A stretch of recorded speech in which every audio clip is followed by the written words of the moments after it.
Everyone, my name is Nidhi Bhatnagar and I welcome you all in this channel. तो आज के video में हम क्या सीखेंगे, देखिए आज हम करने वाले हैं क्लास 7th का एसएसटी की बुक से chapter number 6 water and its circulation, पानी और उसका जो सर्कुलेशन है उसके बारे में हम पढ़ेंगे। All credit goes to writer as well as the publisher. तो चलो विदाउट डिले अपनी वीडियो को शुरू करते हैं। The term water is a synonymous with life. देखो अगर हम पानी की बात करें ना तो हम बोलते हैं पानी ही जीवन है, यानी कि पानी जो है एक तरीके से सिनोनियम है, समानार्थिक शब्द है किसका, जीवन का, क्योंकि पानी नहीं है तो जीवन नहीं है, हम सब बिना पानी के मर जाएंगे। Water is essential for the survival of all living beings on earth.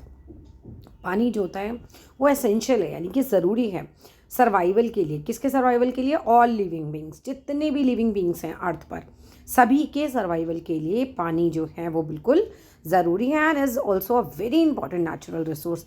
अब नेचुरल क्या होता है? जो प्रकृति अपनी तरफ से देती है, तो बहुत ही ज़्यादा इंपॉर्टेंट ये नेचुरल रिसोर्स भी है। इनफैक्ट वास्तव में अगर हम बात करें, the presence of water in large quantities makes our earth unique.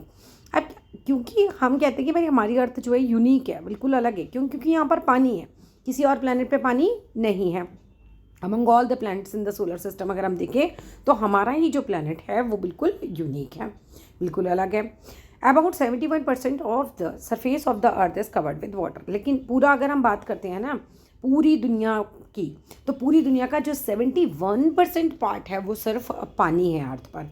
No wonder, इसमें कोई चौंकने की बात नहीं है। And then that our earth is often referred to as a watery planet. भाई हमारी अर्थ को अगर वाटरी प्लैनेट भी कहा जाए तो भी इसमें कोई चौंकने वाली बात नहीं है। क्यों? क्योंकि 71% तो क्या है यहाँ पर बचा, यहाँ पर पानी ही है।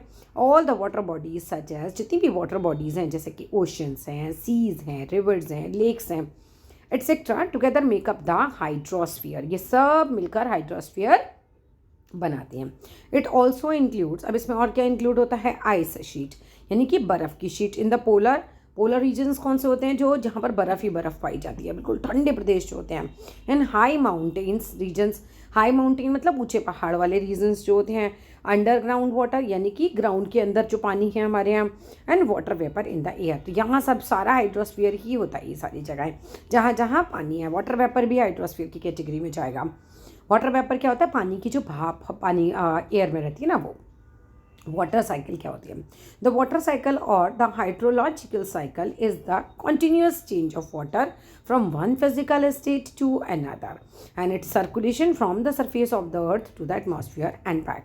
देखो वाटर साइकिल क्या होती है? जैसे कि नदी, समुद्र, कहीं से भी किसी भी वाटर बॉडी से पानी का ऊपर जाना, बादलों की तरफ जाना, बादलों में पानी जब ठंडा हो जाए बूंदे ये, तो इनका बादल बन जाना, बादल बनने के बाद जब ये बादल भर जाते हैं तो वापस से पानी धरती पर बारिश के रूप में आना। बेसिकली तो यही वाटर साइकिल है। अब वाटर साइकिल को हम क्या बोलते हैं? हाइड्रोलॉजिकल साइकिल बोलते हैं। और ये क्या है? कॉन्टीन्यूसली, लगातार चेंज हो रहा है किसका? पानी का। फ्रॉम वन फिजिकल स्टेट से, एक फिजिकल स्टेट से, जैसे कि भाई पानी है नीचे रिवर में, ठीक है। अब इस फिजिकल स्टेट से इवेपोरेट होगी और ये क्या बनेगी? भाप बनेगी। और कहाँ जाएगी? ऊपर जाएगी। वहाँ जाके क्या होगा? पानी की बूंद वापस से बन जाएगी ये, ठीक है, बूंदें भर जाएंगी, फिर उसके बाद बिल्कुल ठंडी हो जाएंगी। तो एक स्टेट से दूसरी स्टेट में चेंज हो रहा है, सर्कुलेशन हो रहा है, ठीक है, और फिर ये अर्थ पर वापस भी आती हैं। तो इसी चीज़ को बोलते हैं वाटर साइकिल। ओशन वाटर, यानी कि समुद्र का जो पानी होता है, इवेपोरेट यानी भाप बन के उड़ जाता है ड्यू टू सन्स हीट। क्यों उड़ जाता है? क्योंकि सूरज की हीट की वजह से, गर्मी की वजह से। एंड रीचेज द एटमॉस्फेयर, और एटमॉस्फेयर में पहुंच जाता है एज वाटर वेपर, पानी की भाप बनकर एटमॉस्फेयर में पहुंच जाता है। In the upper layer of air, air की जो ऊपर वाली लेयर है, cooling and condensation take place. इसके अंदर क्या होता है? जब वो बिल्कुल ऊपर वाली लेयर में पहुंच जाता है ये पानी, तो वहाँ पे पानी ठंडा हो जाता है और कंडेंस हो जाता है, यानी जम जाता है। Condensation take place and the water vapour changes into water droplets. अब ये जो भाप होती है ये कितनी जम जाती है कि वाटर की बूंदें बन जाए, ऐसे वाटर ड्रॉपलेट्स बन जाती हैं। जो वाटर वेपर होता है वो वाटर की बूंदें बन जाती हैं, ड्रॉपलेट्स बन जाती हैं।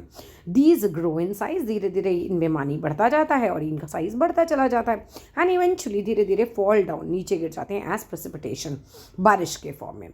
सम of the water falling on the land, कुछ पानी जो कि लैंड पर गिरता है, seeps down into the earth, earth के अंदर घुस जाता है, सीप्स डाउन हो जाता है, मतलब उसके अंदर घुस जाता है। जैसे होता है ना, जैसे आप छलनी है उस पर आटा रखोगे तो आटा नीचे चला जाएगा, ऐसे ही हमारी धरती भी एक छलनी की तरह है, छन के पानी अंदर चला जाता है। ठीक है, while most of it flows into the river. देखो थोड़ा पानी सीप्स डाउन होता है, लेकिन जो ज़्यादातर पानी है वो क्या हो जाता है, वो रिवर्स वगैरह में चला जाता है और फिर दूसरे रिवर्स जो हैं वो दूसरी वाटर बॉडीज़ जैसे ओशन या सी वगैरह को ज्वाइन कर लेती हैं। ठीक है, तो ये पानी वापस उन्हीं में चला जाता है, फिर उनसे फिर से भाप बन के ऊपर जाता है, right. So evaporation starts all over again and the cycle continuous. Evaporation जो है स्टार्ट होता रहता है इस तरह से बार बार, और ये साइकिल जो है इसी तरह से चलती रहती है। फ्रेश वाटर की बात करी जाए, water that contains a very little dissolve salt is called fresh water. अब देखो फ्रेश वाटर मतलब शुद्ध पानी एक तरीके से हो गया हमारे लिए। तो देखो ऐसा पानी जिसमें सॉल्ट्स जो हैं बहुत कम घुले हुए हैं उनको हम फ्रेश वाटर बोलते हैं। ऑल्दो यानी कि जबकि about 3/4 of the earth surface is covered by water.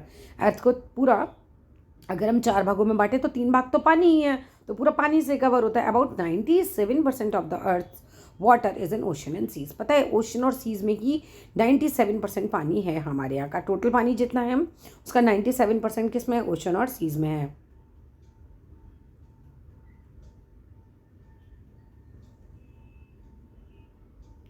This is a saline water. लेकिन क्या है कि ओशन और सी वाला वाटर तो पूरा सेलाइन है, ये पूरा का पूरा नमकीन पानी होता है and is not suitable for human consumption, और हमारे कंजम्पशन के लिए बिल्कुल भी सही नहीं है। The remaining 3% of fresh water out of this 2% तो है फॉर्म ऑफ आइस कैप्स में, ठीक है, एंड ग्लेशियर्स वगैरह में है, which can not be reached by us, जो मतलब हमारे रीच में नहीं है एक तरीके से, है ना। Thus only 1% of the earth water is easily available है and fit for human use है। इट इज़ फाउंड, ऐसा पाया जाता है, as surface water in rivers and lakes, as ground water and as water vapour in the atmosphere. तो ये 1% पानी हमें कहाँ कहाँ मिल रहा है भाई, रिवर्स में मिल रहा है, लेक्स मतलब झीलों में मिल रहा है, ग्राउंड वाटर जो धरती के अंदर पानी है उसमें मिल रहा है, एज वाटर वेपर हमको इन द एटमॉस्फेयर भी है हमें मिल रहा है। ठीक है, तो इस तरीके से मिलता है ये पानी। सलाइन वाटर माने नमकीन पानी, नमक वाला। तो water containing a large amount of dissolve salt, पानी जिसमें बहुत सारा सॉल्ट घुला हुआ है उसको हम सलाइन वाटर बोलते हैं। The oceans and seas have saline water. समुद्र में और जो छोटा वाला समुद्र होता है सीज वगैरह में हम कह सकते हैं, ओशंस बड़े वाले समुद्र होते हैं बेसिकली, सी थोड़ा छोटा समुद्र होता है, बट होते समुद्री, इनमें सलाइन वाटर होता है, नमकीन पानी होता है, इस पानी में बहुत ज़्यादा नमक होता है। There are various types of salts, बहुत सारे टाइप के सॉल्ट्स इसमें घुले होते हैं in ocean water, but sodium chloride और common salt, magnesium chloride, magnesium sulphate and calcium sulphate, ये सारे नाम अच्छे से याद कर लेना, ये सब मेन वंस हैं इसमें जो सॉल्ट्स खुले होते हैं। The amount of salt in the ocean water is called salinity. अब कौन सा पानी कितना सैलिनिटी है किसके अंदर, इसमें कितना सॉल्ट खुला हो उसके हिसाब से होता है। The salinity of ocean water is on an average 35% पर 1000, 35 पर 1000 है, मतलब ये एवरेज आपको दिखा रखा है। दिस मीन्स दैट अगर आपने 100 ग्राम 1000 ग्राम्स ऑफ ओशन वाटर लिया तो उसमें 35 ग्राम्स जो है वो डिजॉल्व सॉल्ट होंगे। Salinity of ocean water is however not the same at all places. अब सैलिनिटी हर जगह सेम नहीं होती है पानी में, ठीक है, कहीं नमक ज़्यादा घुला होगा कहीं कम घुला होगा। Depends on the following factors. क्या फैक्टर्स हैं, पहला तो रेट ऑफ इवेपोरेशन, क्या पानी कितना इवेपोरेट हो रहा है। दूसरा अमाउंट ऑफ प्रेसिपिटेशन, कितनी बारिश हो रही है। Amount of fresh water that is added to the ocean, कितना फ्रेश वाटर ऐड हो रहा है ओशन का। Temperature of the ocean water, अब टेम्परेचर क्या होता है ओशन वाटर का, the temperature of the ocean water is not the same everywhere, हर जगह टेम्परेचर तो सेम नहीं रहता ओशन वाटर का। And at all times of the year, पूरे साल आप देखो कहीं का टेम्परेचर कितना होगा कहीं का टेम्परेचर कितना होगा, ये हर जगह सेम नहीं होता है। Oceans are warmest near the equator, oceans बहुत गर्म होते हैं इक्वेटर के पास अगर देखो तो आप, एंड बिकम कूलर, ठंडे हो जाते हैं टुवर्ड्स द पोल, पोल की तरफ अगर आप देखते हैं तो ये ठंडे हो जाते हैं। The difference between the summer and the winter temperature, अगर आप डिफरेंस देखिए समर के टेम्परेचर में और विंटर के टेम्परेचर में तो क्या होगा, oceans are greater in northern hemisphere, sorry एक second, the difference between the summers and winter temperature of the oceans are greater and, difference बहुत ज़्यादा होता है नॉर्दर्न हेमिस्फीयर का then in the southern hemisphere में, due to the vast expanse of water, पानी का फैलाव बहुत ज़्यादा है कहाँ पर, साउदर्न हेमिस्फीयर में। साउदर्न हेमिस्फीयर में बहुत ज़्यादा पानी है। इंपॉर्टेंस क्या है भाई, ये क्या है हमारा question, when is the world water day celebrated, 22 मार्च है, ये तो याद कर लेना। इंपॉर्टेंस ऑफ ओशंस क्या है भाई, समुद्र ना हो तो क्या हो, इनकी क्या इंपॉर्टेंस है, तो oceans are useful to us in number of ways. अब ओशंस जो हैं हमारे लिए कई तरीके से इंपॉर्टेंट है। पहला पॉइंट आता है oceans are the prime source of humidity and precipitation, सबसे ज़्यादा जो हवा में नमी रहती है यानी कि ह्यूमिडिटी रहती है वो ओशंस की वजह से, क्योंकि भाप बन के पानी उसी से जाता है ऊपर। और प्रेसिपिटेशन यानी बारिश का होना। तो समहाउ जब भाप बन के ऊपर पानी जाएगा तभी तो पानी नीचे आएगा। सो प्रेसिपिटेशन का भी ये इंपॉर्टेंस इसी के अंदर इसकी वजह से है। ठीक है, मतलब बारिश ही नहीं होगी अगर ओशंस नहीं होंगे, तब पानी नीचे नहीं होगा तो भाप बन के ऊपर जाएगा कैसे, right. The moderate the climate of the coastal regions, आप क्या करते हैं, दे मॉडरेट द क्लाइमेट, मतलब जो ओशंस होते हैं, जहाँ जहाँ भी समुद्र होंगे उनके आसपास की जगहों का क्लाइमेट कैसा रहता है, ना बहुत ज़्यादा ठंडा ना बहुत ज़्यादा गर्म। मेराइन लाइफ यानी कि समुद्री जीव जंतु वाली लाइफ जो होती है found in the ocean water, वो समुद्र के पानी में पाई जाती है एंड प्रोवाइड करती है सोर्स ऑफ लाइवलीहुड, मतलब लोगों के लिए लाइवलीहुड का सोर्स है। मतलब यहाँ पर लोगों को जैसे मछली पालन वगैरह करना है तो ये लोगों को एक तरीके से रोज़गार भी मिलता है बहुत सारे लोगों को इससे। सॉल्ट्स जो कि डिज़ोल्व होते हैं इन द ओशन वाटर में एंड मिनरल जो कि डिपॉजिट्स होते हैं ऑन द ओशन फ्लोर पर आर इकोनॉमिकली इंपॉर्टेंट हुआ। सब ये हमारे लिए काफ़ी ज़्यादा इकोनॉमिकली भी इंपॉर्टेंट हो जाते हैं। Oceanic waves and tides can be harnessed to generate electricity. अब जो ओशन में वेव्स उठती हैं, टाइड्स उठती हैं, है ना, उसकी वजह से क्या है, हम जो है बिजली भी बनाते हैं, जनरेट करते हैं इलेक्ट्रिसिटी को भी। Ocean serve as a means of transport. अब देखो जहाज वगैरह जाते हैं तो ओशंस में तो तैर के जाते हैं, नदी में तो नहीं तैर सकते इतने बड़े बड़े जहाज, तो ये मीन्स ऑफ ट्रांसपोर्ट भी है। These movements are caused due to the following factors. अभी किन किन की वजह से होता है, पहला डिफरेंस इन टेम्परेचर, टेम्परेचर में बदलाव आता है इसकी वजह से। दूसरा डिफरेंस इन सैलिनिटी, अब नमकीन कहीं ज़्यादा होगा तो कहीं कम होगा। Variation in the density of sea water, कहीं पानी बहुत ज़्यादा घना होगा, एटम्स बहुत पास पास होंगे, घनत्व ज़्यादा होगा, और कहीं कम होगा। प्रिवेलिंग विंड्स यानी कि प्रबल हवाएं, कितनी तेज़ हवाएं चल रही हैं। नेक्स्ट बात करते हैं हम वेव्स की। वेव्स क्या होती हैं, लहरें जो होती हैं हमारी। Waves are the alternate up and down movement. अब वेव्स क्या है, इस तरह का ऑल्टरनेट, कभी अप कभी डाउन, कभी अप कभी डाउन, इस तरह का मूवमेंट होती हैं जो कि प्रोड्यूस्ड होती हैं। Particles of water are pushed down by the wind. Particles जो पानी के होते हैं वो नीचे की तरफ धकेले जाते हैं हवा के द्वारा and they come up again, फिर से वो क्या होता है, फिर से ऊपर आ जाते हैं। मतलब हवा उन्हें धक्का दे के नीचे करती है तो वेव नीचे हो जाती है, फिर जैसे ही वो पानी उन्हें धक्का देता है वो ऊपर आ जाती है। इसी तरह से ऊपर नीचे की वेव्स बनती हैं। This up and down movement is passed from one particle to another, एक पार्टिकल से दूसरे पार्टिकल तक पहुंचते हैं एंड हमें दिखाई देती है एज अ वेव। ये the wave travels in the direction of wind, जिस तरह जिधर हवा जाएगी उसी डायरेक्शन में वेव भी चलती है। It is actually the motion, ये एक तरीके का मूवमेंट है, मोशन है। That is transported, the water particles do not travel, that is transported, जो कि ट्रांसपोर्ट होता है। वाटर के पार्टिकल्स वो ट्रैवल नहीं करते, बस वहीं पर ऊपर डाउन होते रहते हैं। The upper part of the wave, जो ऊपर वाला पार्ट होता है उसको हम क्रिस्ट बोलते हैं, देखो पिक्चर में दिखा भी रखा है। और जो नीचे वाला पार्ट होता है उसको हम क्या बोलते हैं, उसको हम बोलते हैं ट्रॉफ। ठीक है। द वर्टिकल डिस्टेंस, जो वर्टिकल ऊपर नीचे वाला डिस्टेंस होता है, यानी कि वर्टिकल डिस्टेंस, ये वाला जो डिस्टेंस आपको दिखा रखा है, वर्टिकल डिस्टेंस को हम वेव की हाइट बोलते हैं, कितनी ऊंचाई तक वेव गई है। और जो लेंथ होती है वो ये होती है कि दो वेव्स के बीच में कितनी दूरी है ऊंचाई वाली साइड पर। The difference between two crest है ना, और two troughs is called a wave length, ये वेव लेंथ कहलाती है। अब आ जाइए circulation of air water. The waters of the oceans are constantly in motion, जो पानी होता है वो लगातार हिलता रहता है, लगातार इसमें मूवमेंट होते रहते हैं। They move horizontally as well as vertically, ये पानी हॉरिजॉन्टली और वर्टिकली दोनों तरीके से मूव होता रहता है। The movements of ocean water का मूवमेंट्स आर दो टाइप का होता है, एक तो वेव्स की तरह है एंड करेंट्स की तरह। The shape and the height of the wave depend करती है on the speed of the wind पे, यह हवा कितनी तेज चल रही है, कितनी हल्की चल रही है। अ लाइट ब्रीज प्रोड्यूस करती है जेंटल वेव्स को, हल्की हल्की हवा चलेगी ना तो बिल्कुल जेंटल वेव्स होंगी, ना तो बहुत ज़्यादा ऊंची ना बहुत ज़्यादा नीचे, ऐसे करके। वाइल जब वायलेंट एकदम तेज़ हवा चलेगी, स्ट्रोमी विंड्स चलेंगी, तूफानी हवाएं चलेंगी, तो ये बहुत बड़ी बड़ी ह्यूज वेव्स को क्रिएट कर देंगी, which often causes wide spread destruction, जिसकी वजह से बहुत ज़्यादा तबाही मचेगी। अब ऐसी एक तबाही मची थी सुनामी में। सुनामी क्या है, the term tsunami comes from the Japanese word tsunami, Japanese word स्यू से आया है, जिसका मतलब होता है हार्बर यानी कि बंदरगाह, समुद्र के किनारे की जगह हम भी कह सकते हैं जहाँ पर जहाज वगैरह उतरते हैं। एंड नामी का मतलब होता है wave. Traditionally tsunami is referred to as a huge tidal wave, बहुत बड़ी बड़ी जो टाइडल वेव है उसके नाम से मुझे समझते हैं। Tsunamis are caused by earthquake, tsunami किसकी वजह से आती है, जो अर्थक्वेक होते हैं, भूकंप होते हैं, उनकी वजह से आती है। Both on land and under water, मतलब जो भूकंप लैंड पर आते हैं या पानी के अंदर आते हैं उनकी वजह से सुनामी आ जाती है इस तरह की।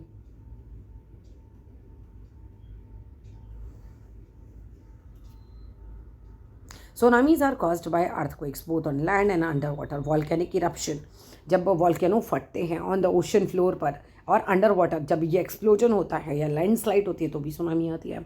एज दीज वेव अप्रोच करती हैं तो कोस्ट किनारे की तरफ आती हैं एकदम, and they build up in high height, ये बहुत ऊंची होती हैं. And upon striking the land cause massive destruction, जैसे ही लैंड पे आती हैं ये तो बहुत ज़्यादा डिस्ट्रक्शन करती हैं, बहुत ज़्यादा तबाही मचाती हैं. टाइड्स की बात करी जाए तो tides are the periodic rise and fall of the wave. Tides क्या होती हैं? लो टाइड, हाई टाइड, इस तरह की आती हैं.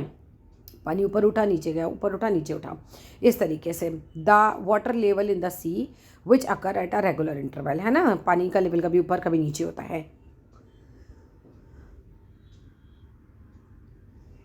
When the level of the sea water rises, जब पानी का लेवल उठता है, it is a high tide, ये हाई टाइड कहलाती है. And when the level falls, जब नीचे गिरता है, it is a low tide, तब ये लो टाइड कहलाती है. Tides are caused by the gravitational pull of the moon and the sun. क्या होता है, चंद्रमा और सूरज दोनों अपनी तरफ खींचते हैं पानी को. तो जैसे जैसे ग्रेविटी हमें अपनी तरफ खींचती है और हम जो है ज़मीन पे खड़े हो पाते हैं, ऐसे ही सूर्य और चंद्रमा भी पानी को अपनी तरफ खींच रहे होते हैं, नदी समुद्र वगैरह का. तो इसकी वजह से ही टाइड्स आती हैं. The moon exerts a large gravitational pull. Moon जो है वो ज़्यादा ग्रेविटेशनल पुल लगाता है सन के मुकाबले, इवन जो वो छोटा है साइज़ में. अब ऐसा क्यों होता है? ऐसा इसलिए होता है कि मून जो है, this is because the distance between the earth and the moon is less compared to that between the earth and the sun. अब भाई अर्थ और सन जो है पास पास है और मून जो है वो दूर है. पहले पैराग्राफ खत्म करते फिर वो वाला पैराग्राफ लेंगे. The height of the tide is not the same everywhere. अब टाइड जो होती है उसकी हाइट हर जगह सेम नहीं होती है. डिपेंड करता है ऑन द रिलेटिव पोजीशन पे, मून कहाँ पोजीशन में है और सन कहाँ पोजीशन में with respect to the earth. Earth की किस साइड है ये. ड्यूरिंग द फुल मून, जब फुल मून वाली नाइट होती है, जब पूर्णिमा की रात होती है इंडिया में, the new moon known as Amavasya in India, the earth, moon and the sun are at the same straight line. तीनों सेम स्ट्रेट लाइन में आ जाते हैं. The moon and the sun exerts their combined gravitational pull.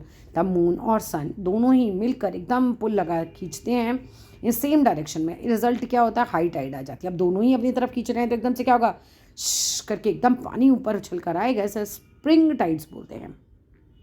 In the first and the third quarter of the moon, the sun and the moon are at right angle पे होते हैं. जब ये with respect to the earth, तो क्या हो जाता है, ये न्यूलीफाई कर देते हैं, मतलब अमान्य, बिल्कुल जैसे क्रॉस कर देते ना, इसने इसको क्रॉस कर दिया, ख़त्म कर दिया, न्यूलीफाई कर दिया हर एक के ग्रेविटेशनल पुल को. तो बहुत ही नीप टाइड होती है, बहुत ही लो टाइड होती है, क्योंकि कोई भी नहीं जो है अपनी तरफ खींच पा रहा होता है पूरी तरह से. इंपॉर्टेंस ऑफ टाइड बाद में पढ़ेंगे, पहले सुनामी का पढ़ लेते हैं. Powerful tsunami wave stuck the Pacific coast of Tohoku में. बहुत ज़्यादा तेज़, बहुत बड़ी एक सुनामी आई थी नॉर्थ ईस्टर्न होशू जापान में. कब आई थी? 11 मार्च 2011 में. They were triggered by an under sea earthquake. क्यों हुआ था? क्योंकि समुद्र के अंदर जो है अर्थक्वेक आया था. अर्थक्वेक मतलब भूकंप आया था with a magnitude of 9.0, that is too high, बहुत ज़्यादा हाई है ऑन द रेक्टर स्केल पर अगर हम इसे नापे तो. द एपिसेंटर, मतलब ये जो केंद्र था अर्थक्वेक का, was about 70 kilometre east of the Oshika प्रायद्वीप, जो तोहानू है, पेनिनसुला है ऑफ तोहाकू में ये था. It was one of the most powerful earthquake. जितने भी अर्थक्वेक अभी तक आए हैं उसमें सबसे ज़्यादा पावरफुल था to have hit Japan in recent times. Recent time में इससे बड़ा जो है भूकंप नहीं आया अभी तक जितना बड़ा ये आया था. The tsunami caused wide spread destruction in the north east Japan. इस सुनामी ने जापान की नॉर्थ ईस्ट साइड में बहुत ज़्यादा जो है तबाही मचाई थी विद द प्रीफेक्चर्स ऑफ इटावा के अलावा कौन कौन सी जगहें हमको दे रखी हैं यहाँ पर, मैंने इनके नाम भी लिखे थे, रुको. इनके नाम हैं इतावे, मियागी और Fukushima.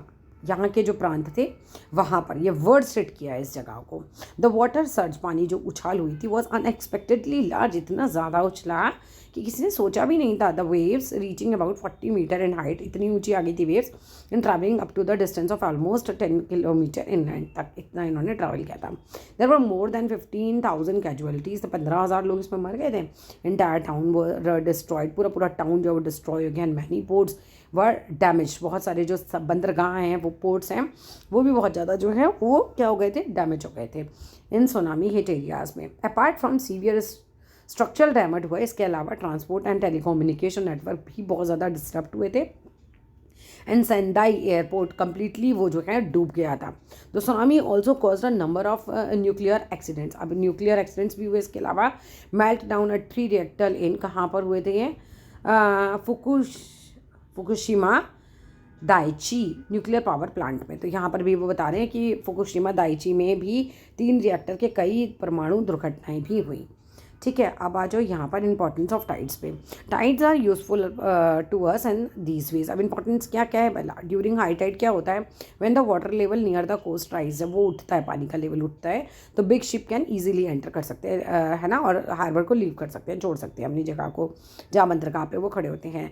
The Kandla port in Gujarat is a very good example of a tidal port. Tide की वजह से ही आराम से यहाँ से जहाज आराम से गुजर पाते, निकल पाते हैं। टाइडल वाटर्स वॉश अवे कर देता है द सिल्ट, जो भी डिपॉजिट्स होते हैं from the mouths of big reverse में। ठीक है, and keep them open for vessels. ठीक है, अब टाइड्स हेल्प करती हैं फिशिंग टू। अब टाइड्स की वजह से क्या होता है, फिश किनारे पर आ जाती हैं, आराम से पकड़ में आ जाती हैं। During high tide when the water level rises more fish come near the shore, वो ज़्यादातर फिश किनारे पर आ जाती हैं। इसके अलावा क्या होता है, tidal energy can be harnessed to generate electricity. हम इसका यूज़ जो कर सकते हैं वो इलेक्ट्रिसिटी जनरेट करने के लिए भी किया जाता है। टाइडल पावर स्टेशन जो हैं वो कनाडा में, जापान में और फ्रांस में भी सेटअप किए गए हैं। ओशन करेंट्स की बात करो, ocean currents are streams of ocean water, continuously इसमें फ्लो करता है इंडेफिनिट डायरेक्शन में। They are caused by the action of planetary winds on the surface of oceans. अब ये किसके कारण होते हैं, they are caused by action, जो भी ग्रहों के जो घूमने का कारण होता है उसकी वजह से ओशन में जो है करंट्स आते हैं। डिफरेंस इन टेम्परेचर रहता है हर जगह, सैलिनिटी है रहती है अलग अलग, और डेंसिटी ऑफ वाटर जो भी है वो भी अलग रहता है। The rotation of the earth and the shapes of the coast lines control करते हैं इस पूरे मूवमेंट को। ओशन करेंट्स कैन मॉडिफाई करते हैं अपने इस कोर्स को। नेक्स्ट बात पे आ जाओ, ओशन करेंट्स मूव क्लॉकवाइज करते हैं, क्लॉक की जैसे क्लॉक घूमती है ना वैसे ही in the northern hemisphere, and anti clock चलते हैं किसमें, साउथर्न हेमिस्फीयर में। Ocean currents are usually narrow होते हैं एंड मूव स्विफ्टली, आराम से धीरे धीरे मूव करते हैं at the speed of 3 to 10 kilometre per hour, इनको टाइम लगता है। Broad slow moving masses of water in the ocean, उसको हम क्या बोलते हैं, ड्रिफ्ट्स बोलते हैं। द ओशन करेंट्स जो कि फ्लो करते हैं फ्रॉम द इक्वेटोरियल रीजन से, इक्वेटर वाले रीजन से टुवर्ड्स द पोल की तरफ। इक्वेटर वाला रीजन अर्थ में बिल्कुल सेंटर में होता है, वो कहलाते हैं वार्म करेंट्स। जैसे गल्फ स्ट्रीम में, नॉर्थ अटलांटा ड्रिफ्ट में एंड कोरूसाओ में। ऑन द अदर हैंड दूसरी तरफ अगर हम बात करें, ओशन करेंट्स जो कि फ्लो करते हैं फ्रॉम द पोलर रीजन से टुवर्ड्स द इक्वेटोरियल रीजन, यानी कि समझ लो पर ये इक्वेटोरियल रीजन है और ये पोलर रीजन से, तो इनसे इस तरफ आने वाले, ठीक है, पोलर रीजन से इक्वेटर की तरफ आने वाले, ये क्या कहलाते हैं, ये कोल्ड करेंट्स कहलाते हैं। ऑन द अदर हैंड, ठीक है, द ओशन करेंट्स जो कि फ्लो करते हैं फ्रॉम पोलर रीजन से टुवर्ड्स द इक्वेटोरियल रीजन, वो हमारे कोल्ड करेंट्स कहलाते हैं। कहाँ कहाँ आते हैं ये, बेंगुएला करंट और पेरू करंट एंड ओयासाहू बोलते हैं इनको। इफेक्ट्स ऑफ ओशन करेंट्स क्या क्या प्रभाव पड़ता है, ओशन करेंट्स इन्फ्लुएंस यानी प्रभाव डालते हैं क्लाइमेट पर, मौसम पर एंड ह्यूमन एक्टिविटीज़ पर ऑफ द कोस्टल रीजन्स की in the number of veg, कई तरीक़ों से। वार्म ओशन करेंट्स जो गर्म ओशन करेंट्स होते हैं, राइजेस ऊपर उठ कर देते हैं टेम्परेचर को, मतलब बढ़ा देते हैं टेम्परेचर को ऑफ द कोस्ट, समुद्र के किनारे। वाइल जो कोल्ड ओशन करेंट्स होते हैं वो लोअर कर देते हैं, टेम्परेचर को कम कर देते हैं। Winds that blow over warm currents, जो कि हवाएं चलती हैं वार्म करेंट्स के ऊपर, वो कैसी होती हैं, वो मॉइस्ट होती हैं, काफ़ी नमी होती है उनमें, ब्रिंग रेनफॉल, उनकी वजह से बारिश भी होती है टू द कोस्टल रीजन्स में, है ना। Winds that blow over cold currents, जो कि कोल्ड करेंट्स पर हवाएं चलती हैं, वो ड्राई होती हैं, hence they do not cause any rain, इनकी वजह से कोई भी बारिश नहीं होती। In places where warm and cold currents meet, ऐसी जगहें जहाँ पर गर्म और ठंडी करेंट्स जो है आपस में मिलते हैं। Plenty of planktons are found, बहुत सारे प्लैंकटन्स वहाँ पाए जाते हैं। There are excellent food for fish, ये भी दीज आर एक्सीलेंट फूड, ये बहुत एक्सीलेंट फूड है फिश के लिए। हैंस इसी वजह से सच रीजन्स, इस तरह की जगहें इंपॉर्टेंट हैं फॉर फिशिंग ग्राउंड्स की तरह। हाउएवर फिर भी the mixing of warm and cold currents produce करते हैं डेंस फॉग को, बहुत ज़्यादा घना यहाँ पे फॉग होता है इन रीजन्स पे। इट रिड्यूसेस विजिबिलिटी, इसकी वजह से विजिबिलिटी बहुत रिड्यूस हो जाती है, यहाँ पर दिखाई नहीं देता। And is dangerous for ships, और ये शिप्स के लिए भी बहुत डेंजरस है क्योंकि वो शिप जो है टकरा सकते हैं कहीं पे भी। ओशन करेंट्स प्रभाव डालते हैं नेविगेशन पर। Ships sailing in the direction of the current will sail faster and save time in fuel. And that's all in this chapter. Video अच्छा लगे तो लाइक करना, शेयर करना एंड सब्सक्राइब करना। Thank you.